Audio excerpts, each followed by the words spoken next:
Assalamualaikum warahmatullahi wabarakatuh. Yang terhormat Bapak Suyota MPD selaku dosen pengampu psikologi pendidikan, dan saya Fasya Maulidiana dengan NIM 232180172.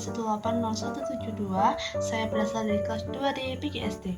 Nah, pada video kali ini saya akan ceramah mengenai materi kesulitan belajar pada anak, yaitu dengan judul menemukan cahaya di balik kabut dengan memahami dan mendukung anak dengan kesulitan belajarnya.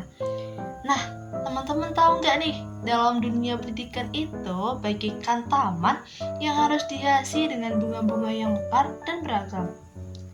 Jadi, setiap anak adalah kuncup istimewa yang siap untuk berkembang dengan caranya masing-masing. Namun, di antara kuncup-kuncup indah ini, ada beberapa yang mungkin bertumbuh dengan sedikit berbeda dalam menghadapi tantangan proses belajarnya.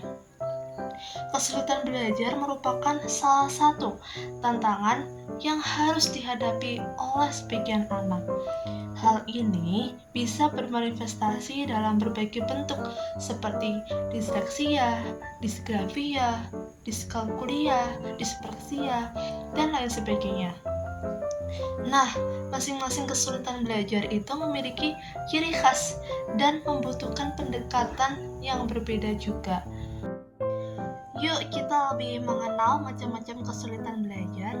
Yang pertama itu ada disleksia, yaitu kesulitan dalam membaca, seperti membacanya masih terbalik, kesulitan dalam memahami kata, dan masalah dalam kelancaran membaca. Yang kedua yaitu ada disgrafia, yaitu kesulitan dalam menulis, seperti tulisannya yang belum rapi, sulitnya memeja, dan masalah dalam menyusun kalimat.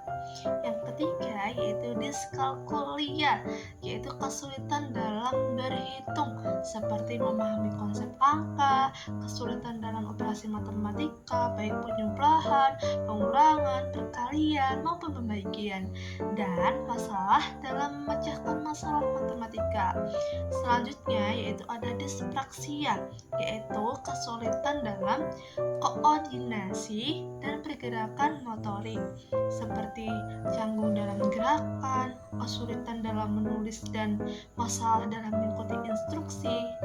Nah, hal ini penting bagi kita untuk mengenal tanda-tanda awal dari kesulitan belajar agar anak dapat segera mendapatkan bantuan yang tepat dan solusi yang baik. Nah, kesulitan belajar itu bukan berarti anak itu tidak cerdas atau malas. Setiap anak itu memiliki potensi yang luar biasa, dan dengan dukungan yang tepat, mereka dapat meraih kesuksesan di masa depan. Nah, ada beberapa tips nih untuk orang tua dan guru dalam membantu anak dengan kesulitan belajarnya. Yang pertama yaitu bangunlah komunikasi yang terbuka dan positif, yaitu dengan menciptakan suasana yang aman dan nyaman untuk berbicara tentang kesulitan yang mereka alami. Selanjutnya yaitu percayalah pada kemampuan anak. Yakinkan anak bahwa mereka itu mampu, bahwa mereka tuh bisa dalam belajar dan berkembang meskipun dengan cara yang berbeda. Selanjutnya yaitu memberikan bantuan yang struktur dan individual, yaitu dengan menyesuaikan metode belajar dengan kebutuhan dan gaya belajar anak.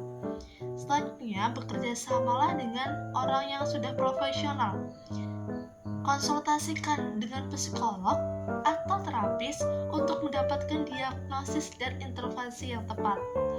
Selanjutnya, memberikan dukungan emosional dengan membantu anak untuk membangun rasa percaya dirinya dan harga diri yang positif. Nah, yang paling penting nih, bersabarlah dan jangan menyerah. Proses belajar itu membutuhkan waktu dan usaha. Tetaplah sabar dan dukunglah anak dalam setiap langkahnya. Mari kita jadikan dunia pendidikan itu sebagai taman yang inklusif dan ramah bagi semua anak. Nah, ingatlah, setiap anak itu memiliki potensi yang luar biasa. Dengan memahami dan mendukung mereka dengan tepat, kita dapat membantu mereka menemukan cahaya di balik kabut dan meraih kesuksesannya di masa depan.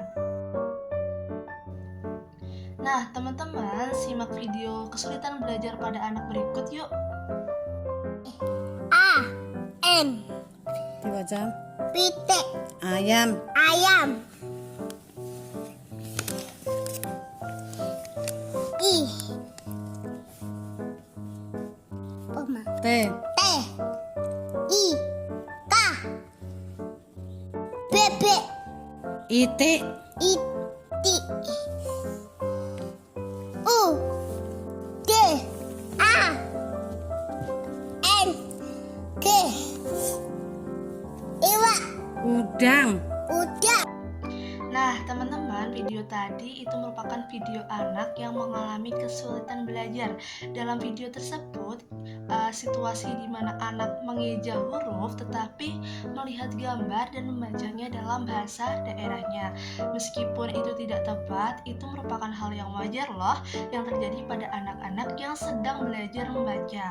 Hal ini menunjukkan bahwa anak itu sudah mulai memahami hubungan antara huruf dan gambar, serta mencoba menghubungkannya dengan pengalaman dan pengetahuannya sendiri, yaitu bahasa daerah yang mereka gunakan. Nah, kita sebagai orang tua ataupun guru, hindarilah mereka pada tekanan atau kritik yang berlebihan, karena hal ini dapat membuat anak itu merasa frustasi dan enggan untuk belajar. Selanjutnya, fokuskanlah pada upaya dan kemajuan anak dalam belajar membaca daripada hasil yang sempurna. Nah, penting nih untuk diingat bahwa setiap anak itu memiliki kecepatan belajar yang berbeda-beda.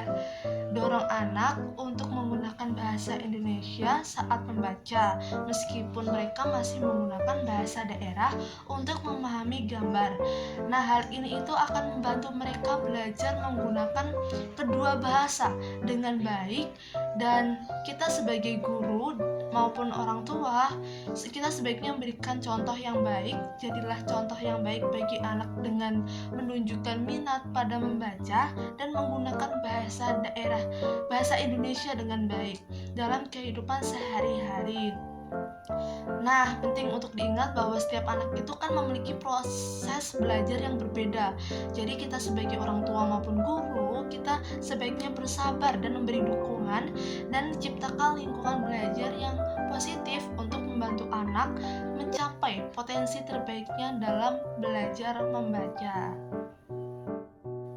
Nah, teman-teman, itu tadi materi mengenai kesulitan belajar pada anak, dan ada juga contoh video kesulitan belajar membaca pada anak, dan adapun tips untuk orang tua dan guru dalam menghadapi kesulitan belajar anak. Nah, semoga bisa bermanfaat untuk kalian semua, dan mohon maaf apabila ada kesalahan saya dalam menyampaikan materi. Sekian, terima kasih. Wassalamualaikum warahmatullahi wabarakatuh.